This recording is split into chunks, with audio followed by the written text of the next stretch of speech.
माय मराठी माय बोलीचं महाचॅनल. माय मराठीच्या सर्व दर्शकांचं आजच्या या दुसरी बाजू या सदरामध्ये मी सहर्ष स्वागत करतो. मित्रहो, महिनाभरापूर्वी झालेल्या लोकसभा निवडणुकीमध्ये अपेक्षेप्रमाणे संपूर्ण म्हणजे देशाच्या अनेक राज्यामध्ये, हिमाचल प्रदेश असेल, मध्य प्रदेश असेल, गुजरात असेल, छत्तीसगड असेल, जवळपास भाजपनं क्लीन स्वीप केलं. पण जी मोठी दोन राज्य आहेत, महाराष्ट्र आणि उत्तर प्रदेश, इथं मात्र भाजपला बॅकफूटला यावं लागलं, पिछेहाट झाली. याची कारणे मीमांसा करत असताना अनेक जण अनेक मतं नोंदवत आहेत. देवेंद्र फडणवीस साहेब म्हणाले की फेक नरेटिव्हमुळं हे असं झालं.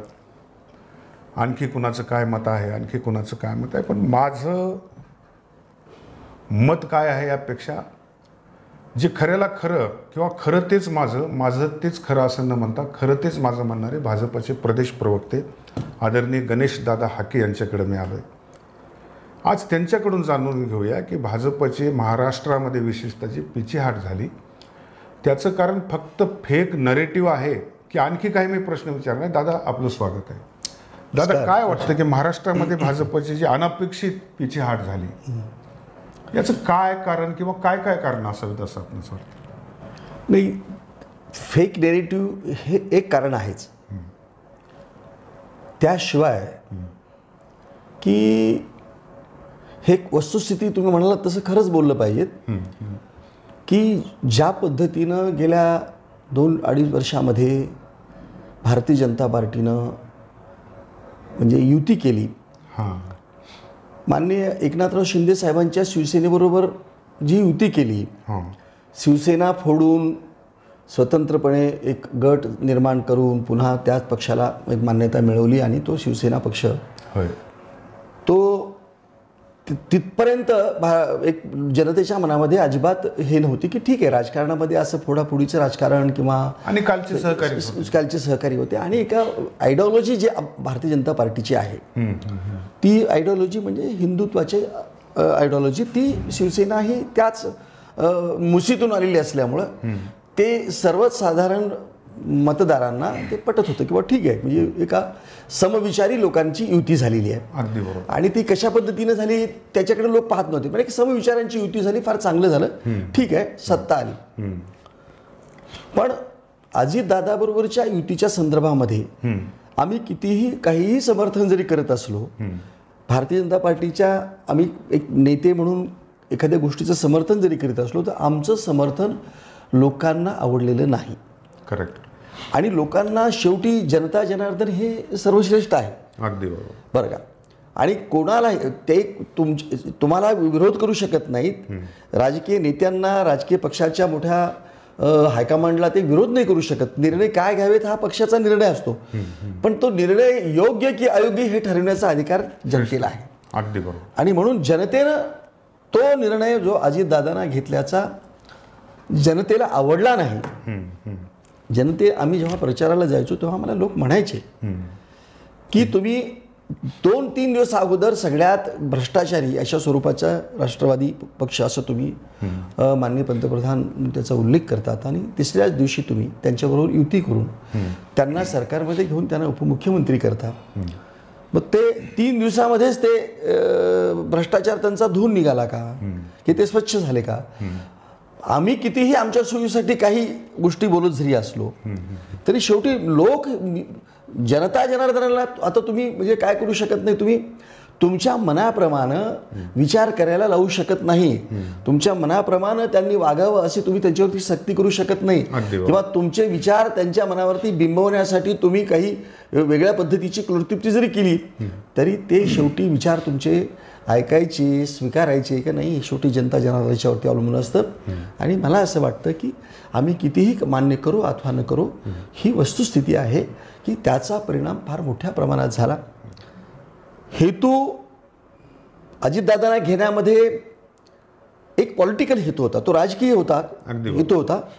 तो एक आणि अशा वेळेला अनेकदा तह करावे लागतात काल म्हणजे ही सलोखे काही गोष्टींचे शत्रूबरोबर सुद्धा काय करावा लागतो तह करावा लागतो एक पाऊल मागे यावं लागतं सलगी करावी लागते तशा पद्धतीची सलगी लोकसभेच्या निवडणुकांना समोर ठेवून आणि त्या लोकसभेच्या अगोदर जी महाराष्ट्रामध्ये एकूण केंद्रातल्या सरकारच्या म्हणजे परिस्थितीबद्दलचं की जे काही पर्सेंटेज आहे की जी लोकप्रियता आहे ती कुठंतरी असं वाटत होतं की आपण हे ॲड करणं आवश्यक आहे आपल्या मतांची टक्केवारी आपल्याला वाढवण्याची आवश्यकता आहे आणि मग ते करण्यासाठी म्हणून मी म्हटलं तसं की वैचारिक मतभेद असताना सुद्धा की एक पाऊल मागं येऊन तह करून सलगी करून ती युती झाली ती युती आम्ही केली लोकांना नाही आवडली त्याचा हा एक परिणाम याच्यामध्ये झाला तुमचं म्हणणं आहे की अजित पवारांना सोबत घेणे एक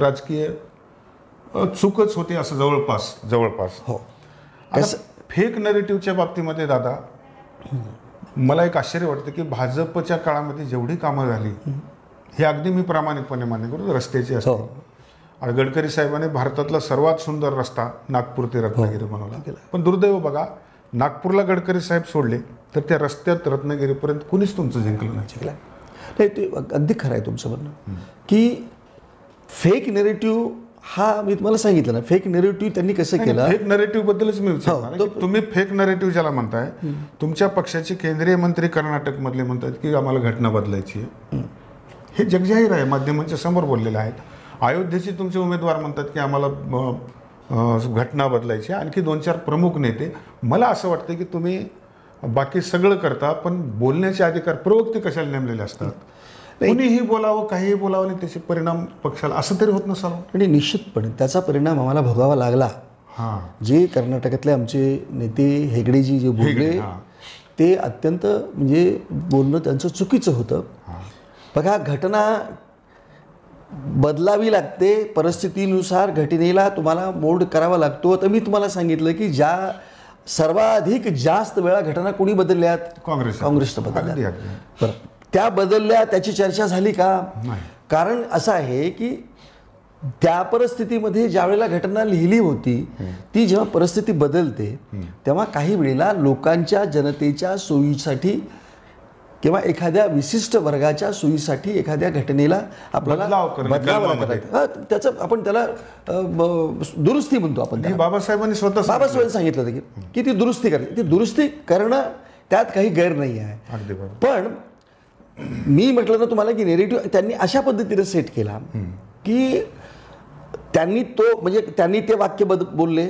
हेगडे बोलले त्याचा पटकन विरोधी पक्षाने तो उचलला आम्ही घटना बदलणार असं भारतीय तुम्ही त्यांची भूमिका का खोडून काढली नाही लगेच खोडून काढली ना अनेक माध्यमाच्यातून आम्ही सुद्धा एक प्रवक्ता म्हणून मी सुद्धा अनेकदा सांगितलं की घटना बदलणे जो हा प्रकार आहे 370 कलम आम्ही रद्द केलं घटना दुरुस्ती सुरू करूनच केलं ना पण ते लोकांनी स्वीकारलं ना 2 गोष्टी परत आरक्षणाची मुदत वाढवायची मुदत अटलींच्या काळात संपलेली होती ती आपण एक्सटेंड केली म्हणजे ही घटना दुरुस्ती केलीच ना त्याच्यामध्ये तर अशा पद्धतीचं म्हणजे राजकीय स्वरूपाची शैक्षणिक स्वरूप असेल सामाजिक क्षेत्रामधल्या काही दुरुस्त्या म्हणजे चांगल्या आहेत त्यासाठीच्या त्यावेळेला घटना दुरुस्ती केलीच आणि करावी लागते पण काँग्रेसने किंवा इंडिया आघाडीनं त्याचा काय केलं हत्यार केलं त्या हेगडेंच्या वाक्याचा आणि यांना 400 पार कशासाठी पाहिजेत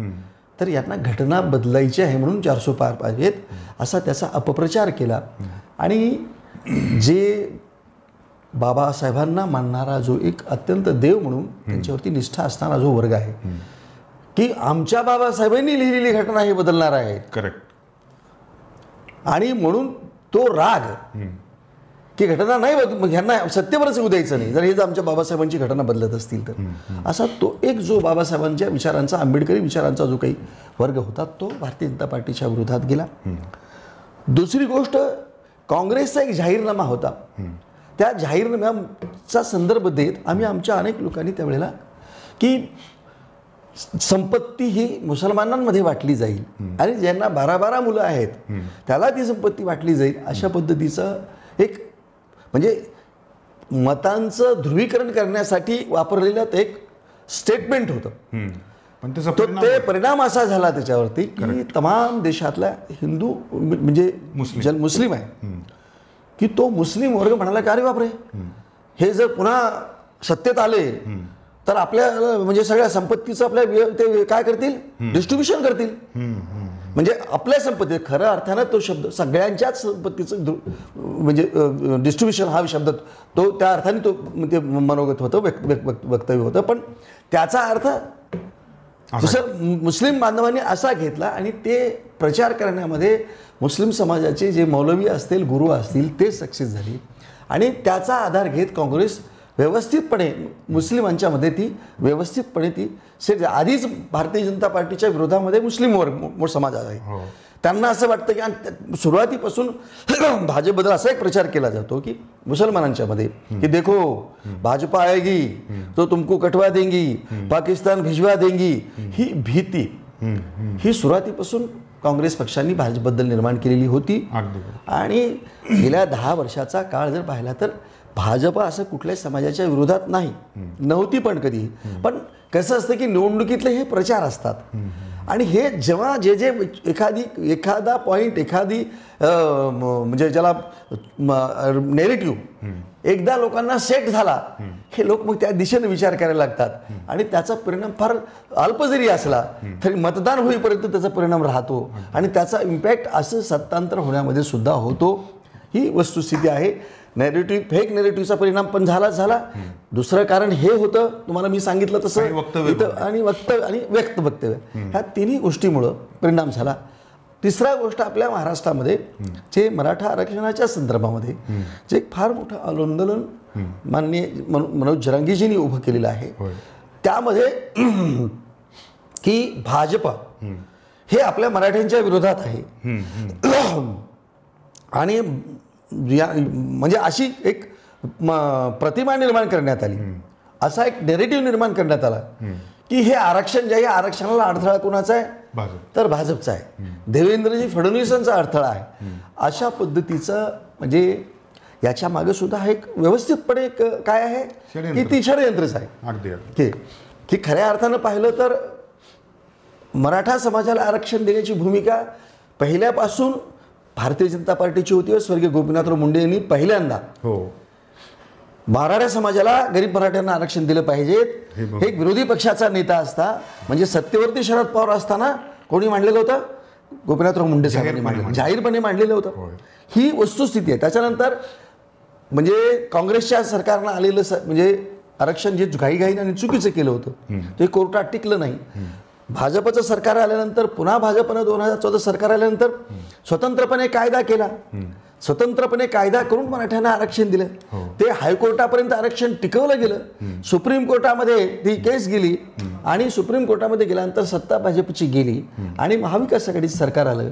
त्यावेळेला जे हायकोर्टामध्ये सुनावण्या चालल्या गेल्या, त्या सुनावण्यांना जी उदासीनता, जी ज्याला निष्क्रियता, सरकारचं जे काही आपलं से आहे, ज्याला म्हणणं मांडायचं आहे, खरं म्हणजे हायकोर्टानं ज्या पद्धतीने वाचवलेलं होतं आरक्षण, तेच म्हणणं तरी प्रभावीपणे चांगले वकील नेमून जर ते सुप्रीम कोर्टामध्ये केलं असतं तर मराठा समाजाचं आरक्षण वाचू शकलं असतं. पण आघाडीच्या लोकांच्या मनामध्ये मुळात एव्हाना मी तुम्हाला सांगतो की सुरुवातीपासून उद्धव ठाकरे हे आरक्षणाच्या विरोधात आहेत. आज ते काही जरी बोलत असले तर बाळासाहेब म्हणजे ठाकरे सुद्धा आरक्षणाच्या विरोधात होते. हे काही लपून चोरून आणि नाही आहे, आणि उद्धव ठाकरे होतेच. त्यामुळं आरक्षणाच्या या भूमिकेला मराठा समाजाच्या त्यांनी फार उचलून धरलं नाही. आणि भीती मराठा नेत्यांना वाटली की आम्ही मराठा समाजाचं जर उचलून धरलं तर आम्हाला मराठा जातीवादी म्हणतील ना त्यांना, म्हणून त्यांनी मराठा समाजाच्या आरक्षणाबद्दल फार प्रयत्न केले नाहीत. कोणी जे नेते होते ते मराठा समाजाचे, आणि मग त्यांना भीती वाटायची की बाकीचे आम्हाला मतं मिळणार नाहीत, आम्ही मराठ्याच्या आरक्षणाबद्दल बोललो आम्हाला. अरे पण जी बाजू घटनेनं आणि कायद्यानं मिळवून दिलेली होती ते खरं त्यावेळच्या तत्कालीन सरकारमधल्या महाविकास आघाडीच्या लोकांनी प्रभावीपणे मांडायला पाहिजे होती, बोलायला पाहिजे होतं ना. सुप्रीम कोर्टामध्ये आपलं म्हणणं मांडून ते केस जिंकायला पाहिजे होती. आम्ही केस ती हारलो आणि त्याचा परिणाम असा झाला की पुन्हा हारल्यानंतर तोपर्यंत म्हणजे कोणी, मी तुम्हाला पुन्हा सांगतो की मराठा समाजाच्या कुठलीही आंदोलनं महाविकास आघाडीच्या काळामध्ये झाली नाहीत. का झाली नाहीत मग ती? म्हणजे हे सरकार आल्यानंतरच का अशा पद्धतीची आंदोलनं झाली? तर हाही विषय थोडा म्हणजे याला पॉलिटिकल कुठेतरी राजकीय स्वरूपाचा काय आहे वास आहे. मग दादा मला हेच विचारायचं, तुम्ही सुरुवातीला सांगितलं की थोडं वक्तव्य ही चुकली. तुम्ही डायरेक्ट सांगत नसाल ती अगदी वरपासून खालीपर्यंत वक्तव्य चुकली प्रश्नच नाही. दुसरी गोष्ट आरक्षणाची तुम्ही काढली, मग मराठ्यांचा विश्वास संपादन करण्यात तुम्ही कुठं कमी पडत आणि ते काय यशस्वी होत आहेत, हा पहिला प्रश्न. आणि मराठा आरक्षणात आणि दुसरी गोष्ट, प्रत्येक गोष्ट झाली की फडणवीसांना जबाबदार धरलं जातं. म्हणजे मराठ्यांच्या डोक्यामध्ये हे खरं तर सत्ता तुमच्याकडे आहे, माध्यमं बऱ्यापैकी तुमच्याकडे आहेत, तुम्ही लोकांपर्यंत पोहोचायला कुठं आणि का कमी पडत आहात? नाही, मी तुम्हाला पहिले सांगू का की मी फार मोठं आणि धाडसाचं असं विधान करतो की जवळपास 56 वर्ष काँग्रेसची सत्ता या महाराष्ट्रात होती. अगदी बरोबर. मॅक्झिमम मराठा समाजाचे मुख्यमंत्री शरद पवार 4 वेळा मुख्यमंत्री होते, दादा मुख्यमंत्री होते, यशवंतराव चव्हाणापासून शंकरराव चव्हाण, विलासराव, हे सगळे शिवाजीराव पाटील निलंगेकर, इतके मराठा मुख्यमंत्री असताना सुद्धा मराठा आरक्षणाच्या संदर्भामध्ये कोणी तुम्हाला एक तर आपले देशमुख साहेबांचं तर एक जे त्यांची क्लिप आहे ती सारखी ती फिरते, आर्थिक निकषावरती आरक्षण दिलं पाहिजे ही भूमिका होती. म्हणजे त्या नेत्यांची भूमिका जी होती आपल्या मराठा समाजाच्या, ती भूमिका 56 वर्षांमध्ये ते काही केलं नाही कुणी. आणि मराठा समाजातल्या लोकांनी सुद्धा याच्यावरती फार मोठे आंदोलन केले. म्हणजे केलं होतं आंदोलन फक्त अण्णासाहेब पाटलांनी, आणि अण्णासाहेब पाटलांनी खरंच वाटत होतं की गरीब मराठ्यांना आरक्षण मिळालं पाहिजे. त्यांची ती भूमिका होती आणि ती योग्य होती अण्णासाहेब पाटलांची. त्यावेळेला सांगितलं त्यांनी तत्कालीन मुख्यमंत्र्यांनी की तुम्हाला आरक्षण देता येणार नाही. त्यांनी 1982 साली मराठा आरक्षण देत नाही म्हटल्यानंतर अत्यंत विमनस्क अशा होऊन त्यांनी आपल्या स्वतःच्या कुटुंबामध्ये गोळी घालून काय केली, जिवंत आपलं संपवलं त्यांनी. म्हणजे मला सांगा ही घटना त्याच्यानंतर तरी मराठा समाजाच्या नेत्यांना असं वाटायला पाहिजे होतं की बाबा ही किती म्हणजे भूमिका आहे. एक प्रातिनिधिक स्वरूपामध्ये अण्णासाहेबांनी मराठ्यांचा एक प्रातिनिधिक स्वरूपात त्यांनी म्हणजे व्यक्त केलेलं होतं ते आपला आत्मा आहुती दिली होती त्याच्यामध्ये. तर अशा पद्धतीच्या पुढे मराठा समाजाच्या होऊ शकतात. तेव्हा मराठा समाजाच्या आरक्षणाबद्दल आपण आता तरी गंभीराने विचार केला पाहिजे असं त्यावेळच्या लोकांना वाटायला पाहिजे होतं. पण दुर्दैवानं ते वाटलं नाही. उलट नव्हे तर शरद पवार साहेबांनी अनेकदा म्हटलं की मराठ्यांना आरक्षण देण्याची आवश्यकता नाही असं म्हटलेलं आहे. माझं म्हणणं असं आहे की मग तुम्ही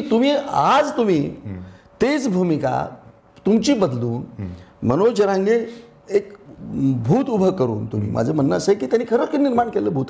बघा, जरांगेंच्या बद्दल एक मराठा समाजातला अत्यंत मराठा समाजासाठी स्वतःची आहुती द्यायला निघालेला एक माणूस आहे, त्याच्याबद्दल नाही. पण त्याच्याबद्दलची भूमिका एवढीच आहे, त्यांनी नीटपणे भूमिका समजून कोणाचंही बाहुलं खेळणं न बनता लढायलाच पाहिजे. त्यांनी कुणी मराठा समाजासाठी लढायला पाहिजे, मराठा समाजासाठी आरक्षण मिळायला पाहिजे. ती भूमिका म्हणजे माझी स्वतःची प्रामाणिक भूमिका आहे. पण त्याला कुठेतरी तुम्ही कोणाच्या तरी हातचं भावनं बनवून खेळणं बनवून करून करू नका. अत्यंत छानपणे मराठ्याच्या समाजाचा आरक्षणाचा लढा द्या. लोक तुमच्या बरोबर आहेत आणि तुम्ही प्रामाणिकपणे ते काम करता, त्याच्याबद्दल शंका नाही. हे एवढं जर म्हणजे समजा पाळलं तर मला असं वाटतं की मराठा आरक्षणाच्या संदर्भातली भूमिका तुम्ही म्हणालात की तुमच्याचबद्दल तुम्ही विश्वास भारतीय जनता पार्टीचे लोक किंवा ठीक आहे. मुळात कसं असतं की तुम्ही एखादी गोष्ट प्रिज्युडिस माइंड म्हणजे पूर्वग्रह दूषितपणे एखाद्या माणसाकडे व्यक्तीकडे बघताना तेव्हा त्याच्यात तुम्हाला चांगलं काही दिसतच नाही. की मुळात आपल्याकडं थोडासा हा एक वाद फार मोठा निर्माण झाला मध्यंतरीच्या काळामध्ये की जे महाराजांच्या बद्दलचं एक पुस्तक आलं होतं जेम्स, तर त्या पुस्तकाच्या पासून मराठा ब्राह्मण असा एक फार मोठा वैचारिक संघर्ष आणि सुरू झालेला आहे. आणि त्यामुळं मराठी पूर्वी बोलत नव्हते, मराठी आता बोलायला लागली की आमचा इतिहास चुकीचा लिहिला गेला. आणि खरं आहे ना, तुम्हाला सांगतो की काही गोष्टी आपण त्या वस्तुस्थिती मान्य केल्या पाहिजे की ते जसं मराठी शिकलेले सवरले पुढे आले, अभ्यासक संशोधक म्हणून अभ्यास करायला लागले, तेव्हा कळायला लागले की ही तर वस्तुस्थिती अशी होती आणि असं लिहिलं गेलंय. म्हणजे लिहिणारे कोण आहेत, मग त्यांच्यावरचा जो राग आहे तो आज तागायतपर्यंत तो राग आहे. आणि मी सांगतो त्याचाच परिणाम म्हणून त्यांना असं वाटतं की आम्हाला तिसरी गोष्ट, अनेक वर्षापासूनची सत्ता जिथं मराठ्यांची होती, 1995 साली युतीचं सरकार आलं, त्याही वेळेला तुम्हाला मी सांगतो की प्रत्येक वेळेला मंत्रिमंडळामध्ये 30-32 मंत्री मराठा समाजाचे असायचे आणि बाकीचे 10-12 मंत्री दुसरे इतर समाजाचे असायचे. सत्तांतर झाल्यानंतर 1995 साली उलट झालं. म्हणजे बीजेपीची सत्ता आली, उलट झालं. 7-8 मंत्री मराठाचे आणि बाकीचे सगळे बहुजन असे एकत्रित आले मंत्री. की कारण शिवशाहीची जी संकल्पना होती, छत्रपती शिवाजी महाराजांनी मराठा 5-7 मराठा बरोबर होते का सरदार होते त्यांच्याबरोबर, पण बाकी सगळे ताळी सुकोळी माळी साळी बिगुन सगळे म्हणजे बहुजनांना घेऊन त्यांचं म्हणजे राज्य चालवत होते महाराज. तर तशा पद्धतीचं त्यांनी केलं. तर मग थोडासा हा मराठा समाजाला किंवा आम्हाला सत्तेपासून दूर ठेवण्यामध्ये कोण हा समाज म्हणण्यापेक्षा हा देवेंद्रची जी काही चाणक्य नीती आहे ती कारणीभूत आहे. तो राग त्याच्या मागे पाठीमागे काही मराठा नेत्यांच्या की तो असल्यामुळं, आणि म्हणून मग ते जमात आल्यानंतर त्यांनी आल्या जी आंदोलनं सुरू केली महाराष्ट्रामध्ये. दुधाचं आंदोलन झालं, कर्जमाफीचं आंदोलन झालं, मला सांगा हो मोठी आंदोलन झाली, आणि मराठा आरक्षणाचं आंदोलन झालं. मला सांगा याच्यापूर्वी अशा स्वरूपाची मराठा लिडिंग अशी आंदोलनं झाली होती का? दादा तुम्हाला एक सांगतो, काँग्रेसनं आरक्षण दिलं नाही ही मराठ्यांची भावना आहे, मराठ्यांना माहिती आहे, अगदी प्रामाणिक त्यांच्यावर हे प्रचंड राग आहे. पण तुमच्या सरकारनं जे धाडसी निर्णय घेतले 370 कलम बदलणे वगैरे वगैरे वगैरे, मराठ्यांच्या मनामध्ये भावना आहे की हे काही करू शकतो 100%. हे अगदी मी प्रामाणिक खरं. आणि म्हणून तुमच्यावर जास्त रोष आहे की करायला पाहिजे. तर मला एक सांगा, तुमच्या पक्षाची मराठा आरक्षणाबद्दलची भूमिका काय आहे आणि आरक्षणाला भवितव्य काय आहे मराठ्यांचं नेमकं? मी तुम्हाला सांगतो की मागल्यांनी केलं नाही सोडून द्या.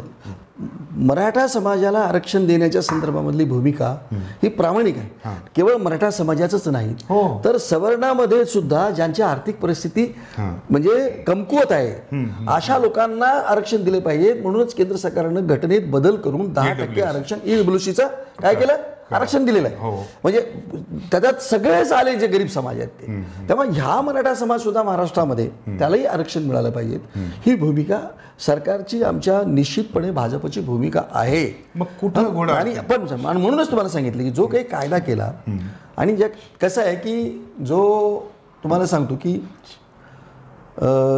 आता जो मध्ये इंदिरा साहनी जो कोर्टाचा सुप्रीम कोर्टाचा जो निकाल आहे तो त्या निकालानुसार आता कुठल्याही पद्धतीच्या आरक्षणाच्या संदर्भातला विषय जेव्हा आरक्षण देण्याचा येतो तेव्हा इंदिरा साहनीचा हा जो निकाल आहे तो सुप्रीम कोर्टाचा तो समोर ठेवून त्याला केलं जातं. इंदिरा साहनीने त्याच्यामध्ये आरक्षणाच्या म्हणजे तुमच्या टक्केवारीमध्ये वाढ होता कामा नये असं म्हटलेलं आहे. ज्या प्रोव्हिजन्स आहेत की तुम्हाला राजकीय स्वरूपाचं आरक्षण देता येण्यासाठी तुम्हाला घटनेमध्ये बदलच करावा लागतो. जसं 73वी घटना दुरुस्ती केली आणि आपल्या स्थानिक स्वराज्य संस्थाला काय केलं, आरक्षण देण्यात आलं. आज तुम्हाला ओबीसीचं आरक्षण द्यायचं आहे, एका समाजाला द्यायचं आहे. तेव्हा अशा वेळेला तुम्हाला जर ते आता ह्या ज्या राज्य सरकारला जे देता आलं शैक्षणिक क्षेत्रात आरक्षण देता येतं तुम्हाला. जसं व्हीजीएनटीला आरक्षण दिलं त्यांनी, पण आज व्हीजीएनटीला पॉलिटिकल आरक्षण आहे का? त्यांना ओनली एज्युकेशनल या शैक्षणिक नोकऱ्यामध्ये आरक्षण दिलं. तसं मराठा समाजाला त्यांनी काय केलं, जे सरकारच्या स्वाधीन आहे राज्य सरकारच्या जे स्वाधीन आहे ते त्यांनी तात्काळ केलं आणि मराठा समाजाला काय केलं 10% आरक्षण हे दिलं. शिक्षणात सगळ्या म्हणजे फक्त पॉलिटिकल आरक्षण सोडून आज सगळ्या पद्धतीचं आरक्षण आहे. ओबीसीला जे आरक्षण आहे ते सर्व पद्धतीचं आरक्षण आज मराठा समाजाला आहे. पॉलिटिकल आरक्षण तुम्हाला देता येत नाही, गरजही नाही. पण मग हे 10% आरक्षण दिलेलं आहे ओबीसी. तर माझं असं म्हणणं असं आहे की एक गोष्ट अशी बघा, कुठल्याही राज्यकर्त्याला राज्य चालवत असताना साऱ्या समाजाला घेऊन चालवावं लागतं. एकट्या मराठा जरांगेची जी भूमिका आहे की मला ओबीसीतून आरक्षण द्या, त्या ओबीसीतून दिल्यामुळं ज्या 350 जाती आहेत दुसऱ्या की ज्या ओबीसीत म्हणजे भीती आहे ना की ती भीती राज्यकर्त्यांना कुठला येते उद्या म्हणून आम्ही म्हटलं की शरद पवार साहेबांनी सांगावं, नाना पटोलेंनी सांगावं आणि उद्धव ठाकरेंनी पण सांगावं येस मराठा समाजाला तुम्ही ते म्हणतात जरांगे म्हणतात त्याप्रमाणे आरक्षण द्यावं. त्यांनी सांगावं ठोमपणे त्यांची भूमिका. त्यांनाही माहित आहे की हे आपण काय करू शकत नाही, देऊ शकत, पण परवडणारं नाही. कारण साऱ्या समाजाला घेऊन जाण्याची राज्यकर्त्याची भूमिका असायला पाहिजे. सारा समाज आहे सगळ्याचा. जी भूमिका मी सांगितलं आज तुम्ही म्हणलात बरोबर की आपल्याला मराठ्यांना राजकीय आरक्षण देण्याची आवश्यकता नाही आणि नाही म्हणूनच जे करता येतं, जे 10% आरक्षण दिलेलं आहे ते 10% आरक्षण ह्या सरकारनं मराठा समाजाला दिलेलं आहे. आणि मला असं वाटतं की त्यात काही उणीवा असतील काही हे असतील त्याचं करेक्शन जरूर करावं, सांगावं, सजेस्ट करावं. त्याच्यात अजून काही आपल्याला जर ॲडिशनल काही वाटलं तर आपण ते सांगावं सरकारला. पण मला असं म्हणायचं आहे की ही भूमिका भीती, जसं आता मला सांगा, मी तुम्हाला उदाहरण सांगितलं की धनगर समाजाला आरक्षण देण्याची ST आरक्षणाची मागणी आहे. परिच्छेद म्हणजे 36 मध्ये धनगड हा शब्द आहे. देशात धनगड जातच नाही आहे, ते चुकून रच ड होऊन गेलेलं आहे. पण ते आता 75 वर्षानंतर धनगर आरक्षण म्हणतात की आम्ही तेच आहोत, आम्हाला आरक्षण द्या. पण देता यायला लागलं का आरक्षण त्यांना? का देता येत नाही? आता सगळा आदिवासी समाज उठून बसलेला आहे. आदिवासी म्हणतोय की आता आमचं 60% आरक्षण धनगरांना जर आम्ही आमच्यामध्ये घेतलं तर काय होईल? मग आमचं आरक्षण तेच घेतील. उद्या ओबीसीना भीती काय वाटते? मराठी आमच्यात जर आले तर आधीच ते पॉलिटिकली स्ट्रॉंग आहेत. मग आता उलट उद्या ते जर आमच्यात ओबीसी म्हणून आले तर आमच्या 350 जातीपैकी एकही माणूस कुठं ग्रामपंचायतीचा सरपंच होऊ शकणार नाही, जिल्हा परिषद निवडून येऊ शकणार नाहीत. म्हणजे स्थानिक संस्थांमध्ये ओबीसीला ज्या गोष्टी आहेत म्हणजे अगोदरच ते कशा आहेत की बाबा इतर समाजापेक्षा थोडे चांगले आहेत, की सगळेच मराठी श्रीमंत नाही तर सगळे म्हणजे पैशावाले नाही आहेत. पण आता मग तुम्ही असा आज तरी काहीतरी म्हणजे जरांगींनी ही तर भूमिका घ्यायला पाहिजे की गरीब मराठ्यांना हे आरक्षण द्या. त्यांचं तसं म्हणणं नाही, त्यांनी त्याची सगळे सोयरे पण म्हणायला लागले सरसकट द्या म्हणतात. माझं म्हणणं असं आहे की आज आमची मला ती भूमिका जरांगीने ती जर भूमिका बदलली तर सरकार त्याच्याबद्दल सुद्धा विचार करू शकतं की गरीब मराठे त्याला निकष लावा आणि त्याला द्या ना त्यांना बिचारांनी त्यांना पण कसं कायदा असं तरी कुठं आहे असं कसं देता येईल हे गरीब बायाला द्या? नाही म्हणजे तुम्हाला म्हणून कायदा नाही, अशा पद्धतीचं आरक्षण देताना आपल्याला मी तुम्हाला मुळात तर जाती आधारित आरक्षण ही तरतूद घटनेमध्ये नाहीच. अगदी बरोबर. Those who are socio economic backward, काय सामाजिक आणि आर्थिकदृष्ट्या मागासलेल्या लोकांना आरक्षण देण्यात यावं अशी घटनेत तरतूद आहे. सामाजिक आणि आर्थिक. मराठा समाज सामाजिकदृष्ट्या मागासलेला आहे का? नाही. आर्थिकदृष्ट्या मागासलेला आहे त्यातला सर्व मराठा समाज आहे का? नाही. मग आता आपण त्याचे सर्वे केले, आयोग नेमलेत, आयोगाने रिपोर्ट दिलेत की मराठा समाज आर्थिकदृष्ट्या मागासलेला आहे. म्हणून आपण त्यांना काय केलं की या पद्धतीची घटना दुरुस्ती करण्याची वेळ येऊ नये म्हणून, कारण घटना दुरुस्तीला सुद्धा पुन्हा काय आहेत अनेक लोक विरोध करणारे तिथं वर आहेत. सभागृहामध्ये सुद्धा पुष्कळ गोष्टी कारण आहेत ना, म्हणजे जसं धनगर समाजाला 35 खासदार आदिवासीचे आहेत. धनगर समाजाची मागणी सुरू झाली की लोक आदिवासी जंशनी ह्याला राष्ट्रपतीला भेटले आणि आम्हाला ह्यांना आमच्यामध्ये घेऊ नका म्हणून सांगितलं. तसं मराठा समाजाचं देत असताना सुद्धा याचा ओव्हरऑल ओबीसी मध्ये आरक्षण दिल्यानंतर हा ओबीसी संबंध देशभर लागू होणार आहे ना. मराठ्यांना ओबीसीचा जर तुमचा ओबीसीतून आरक्षण जर दिलं तर ते काही महाराष्ट्रापुरतं आरक्षण आहे का? तेलंगणामध्ये वगैरे ओबीसी आहेत मराठा. नाही मी सांगितलं आता काही ठिकाणी धनगर SC मध्ये आहेत, काही ठिकाणी ST मध्ये आहेत. बंजारा आता आपल्या शेजारी कर्नाटकामध्ये बंजारा प्रभू चव्हाण आपला बंजारा आहे, तिथं तो SC मधून हे आहे. काय तर कसं आहे की इतकी म्हणजे घटनेमध्ये तशा पद्धतीची तरतूद आहे. त्या राज्याला अधिकार आहे कोणता की कोणाला कुठल्या कॅटेगरीमध्ये आरक्षण द्यायचं ते. आपल्या सरकार म्हणजे इथं महाराष्ट्रामध्ये आपण तो तशा पद्धतीचं करत असताना जसं NT कॅटेगरी केली, अजूनही आपला आता जे मागासवर्गीय आयोग आपण केंद्रामध्ये नेमलेला आहे ना त्या आयोगाला पूर्ण अधिकार आहेत. तुम्हाला या सरकारला अधिकार नाही आहेत. काय हे शिफारस काय करू शकतं? मराठ्यांना ओबीसीत आरक्षण द्या अशी शिफारस करू शकतं. तो ओबीसी आता घटना म्हणजे स्वतंत्र त्याला म्हणजे त्याला कॉन्स्टिट्यूशनल दर्जा असलेला केंद्र सरकारनं घटना दुरुस्ती करून आयोग नेमकेला आहे, ज्याचे आपले हंसराज अहिर काय त्याच्यात आता अध्यक्ष आहे. त्यांना त्या आयोगाला अधिकार आहे की एक कोणाला ओबीसी मध्ये घ्यायचं की नाही घ्यायचं ते त्यांनी ठरवल्यानंतर त्यांच्या जे काही निकष आहेत त्याच्यानंतर मग मंत्रिमंडळाकडे जाते. मंत्रिमंडळाकडे गेल्यानंतर ती पुन्हा कोणाकडे जाते? त्या सगळ्या शेड्यूलमध्ये शिचूमध्ये म्हणजे शेड्यूल कास्ट असेल, शेड्यूल ट्राईब असेल किंवा ओबीसी असेल, या तिन्ही शेड्यूलमध्ये तुम्हाला एखाद्या जातीला आरक्षित करायचं असेल तर तुम्हाला तोच फॉर्म्युला आहे, तीच प्रक्रिया आहे. अच्छा. हां. आणि म्हणून ते आपल्या हातात ह्यांच्या हातात नाही आहे. कुणाच्या? राज्य सरकार शिफारस करू शकतं पण आरक्षण देऊ शकत नाही. आणि ही कायद्यातल्या असल्या सगळ्या गोष्टी तोपर्यंत सगळ्या गोष्टी होऊ नये म्हणून सरकारनं 10% आरक्षण हे दिलेलं आहे. आणि सरकारची भूमिका आहे म्हणूनच या सरकारनं सुद्धा स्वतंत्र अशा पद्धतीचा कायदा करून मराठ्यांना आरक्षण दिलेलं आहे. आणि मराठ्यांना आरक्षण देण्याची या सरकारची भूमिका अजूनही आहे. अजूनही मला सांगा त्यांनी सोल्युशन्स सांगावेत, त्यांनी कसं द्यावं हे त्यांनी सांगावं. कोणी जे आज मराठा समाजाचे नेते किंवा तज्ज्ञ विधी तज्ज्ञ म्हणतात की आरक्षण, तुम्ही सांगा ना, सोल्युशन सांगा ना, आपण त्या पद्धतीने आरक्षण देण्याच्या संदर्भात प्रक्रिया करता येईल आपल्याला. आम्हाला सांगा, आम्ही मांडू सामाजिक कार्यकर्ते म्हणून मराठा समाजाच्या बाजूनं, किंवा द्यायला पाहिजेत मनुष्य. आज आम्हाला असं जे आपली जी घटना आहे त्या घटनेच्या तरतुदीमध्ये अशा पद्धतीचं आरक्षण देण्याची साठी म्हणजे इतक्या सहजपणे मराठ्यांना आरक्षण देण्यासाठी काहीतरी तुम्हाला सोल्युशन्स सांगावे लागतील. करेक्ट. अभ्यासकांसोबत चर्चा करावी लागेल. म्हणजे एकंदर तुमच्या पक्षाची भूमिका आरक्षण द्यावं हीच आहे, तुम्ही स्पष्टपणे सांगितलं. त्यात आरक्षणावर आपण खूप सखोल तुमच्या पक्षाची भूमिका मांडली. आता शेवट पुन्हा राजकारणाकडे असं म्हटलं जातं की अजित पवार तिसऱ्या आघाडीच्या प्रयत्नात आहेत. म्हणजे कुठेतरी तुम्हाला आता विधानसभेला त्यांना सोबत घेऊन असा एक सूर किंवा प्रवाह आहे का पक्षामध्ये? नाही बघा दुगा, हे जरी खरं असलं, आमच्या सर्वसामान्य कार्यकर्त्याची भूमिका आजही आहे की तुम्ही अजितदादांना सोडा. जाहीरपणे सांगितलेले, जाहीरपणे संघाने सांगितलं. म्हणजे मोहन भागवत एकदा बोलले, आमच्या संघाच्या ऑर्गनायझर याच्यातून नियतकालिकातून आलं. विवेक हे त्यांचं साप्ताहिक आहे, जे संघाचं मुखपत्र आहे, त्याच्यातूनही त्यांनी दिलेलं आहे. आणि आता ज्या काही आमच्या बैठका ज्या कुठं वेगळ्या वेगळ्या ठिकाणी जे होतात किंवा आमच्या पक्षाच्या ज्या बैठका होतात, तर जी कुजबूज की बाबा आपण आता अजूनही तुम्ही अजितदादांना सोडा आणि स्वतंत्रपणे लढा. येव्हाना गेल्या वेळेस जसं एकूण 2014 साली जसं भाजप स्वतंत्र लढली होती आणि 122 जागा जिंकलो होतो, 260 जागा लढवून आम्ही 122 जागा जिंकलो होतो. माझं म्हणणं आहे की तुम्ही एवढ्या 288 जागा लढा आणि तुमच्या स्वतःच्या ताकदी, कारण तुमचं स्वतंत्रपणे तुम्ही निवडणूक लढा. बरं ठीक, किंवा एकनाथ शिंदे बरोबर युती ठेवायची आहे आपल्याबरोबर, ते त्यांच्याबरोबर आपलं वैचारिक एक हे आहे, साधर्म्य आहे आपल्याकडे, नातं आहे आपलं.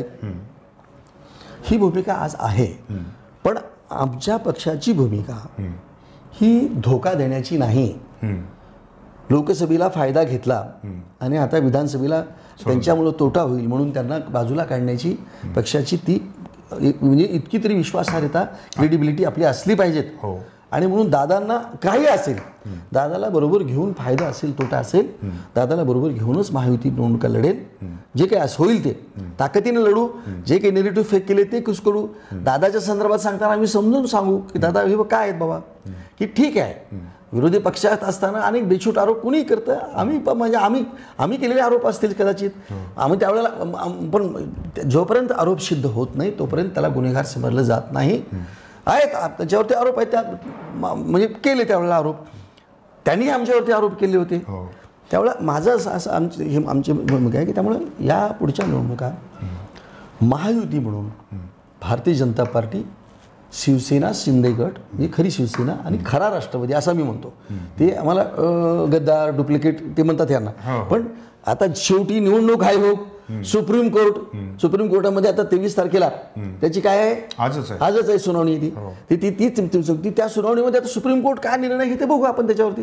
शेवटी आयोगाच्या विरोधामध्ये ते म्हणजे सोडून देण्याची तुमची भूमिका नाही. आणि तसं करणं म्हणजे जी की एक पार्टी म्हणून सुद्धा धोका देणे क्रेडिबिलिटीच्या दृष्टिकोनातून, विश्वासार्हतेच्या दृष्टिकोनातून. कारण तुम्ही एखाद्याला बरोबर घेऊन त्याला असं करता तर मग लोक म्हणतील तुमची ही प्रवृत्ती आहे का? अगदी बरोबर. खूप छान तुम्ही मांडणी केली.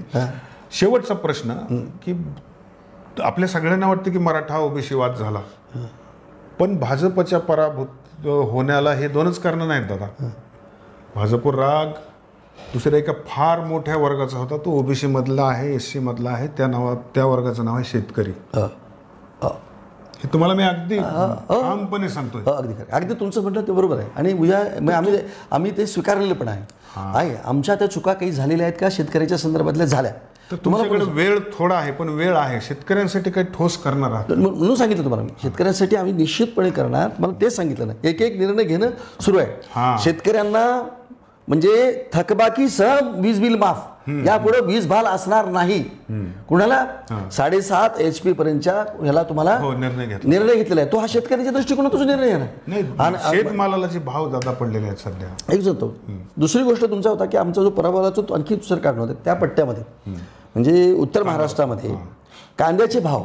होय, आम्ही म्हणजे ती चूकच आहे आमची की तुम्ही म्हणजे जे की सरकार कोणी म्हणजे आमच्या सरकारमधला कोणी आमचा निर्यात म्हणजे त्याला इम्पोर्ट एक्सपोर्टचा जो काही इन्चार्ज मंत्री आहे त्याला कॉमर्स मिनिस्टर म्हणतो आपण त्याला, त्यांनी हे कळवायला पाहिजे होतं आणि कळवून ताबडतोब त्यांनी कांद्याच्या भावाच्या संदर्भामध्ये निर्णय घ्यायला. तसंच सोयाबीनच्या संदर्भामध्ये सोयाबीन आणि कापूस ह्या दोन ज्या गोष्टी आहेत त्या केंद्र सरकारच्या यादीत नाही आहेत, त्या राज्य सरकारच्या अखत्यारीत आहेत. कापसाचाही भाव त्यावेळेला म्हणजे 1,000-1,500 कमी गेला होता. सोयाबीनचा भाव त्यामुळं सरकारनं परिस्थिती पाहून त्यावेळेला निर्णय घ्यायला पाहिजे होता. तो निर्णय घेतला होता सरकारनं. दुर्दैवानं आचारसंहिता लागू झाली आणि तो निर्णय त्यांना डिक्टेल करता नाही आला. पण तो सरकारनं सोयाबीनच्या संदर्भात भावांतराचा निर्णय घेतलेला आहे आणि त्याच्यासाठी आता 4,000 कोटी रुपयाची तरतूद सुद्धा सोयाबीनच्यासाठी या सरकारनं केली. पण तोपर्यंत काय झालेलं होतं, उशीर झाला होता. निवडणुका लोकांच्या दादा खूप आपण सविस्तरपणे आमच्या दर्शकांशी आपण संवाद साधला, आपल्या पक्षाची भूमिका मांडली, भविष्यामध्ये काय करणार आहात ते सांगितलं. अर्धा तास आपण वेळ दिला. ज्या वेळेस आम्हाला वाटेल आपल्याला वेळ असेल आम्ही हक्कानं आपल्याकडे येऊ, आपल्याला असं सहकार्य राहावं याच अपेक्षेसह आजच्या या विशेष भागातून मी आपला निरोप घेतो. जय जगत, नमस्कार. धन्यवाद, खूप खूप धन्यवाद.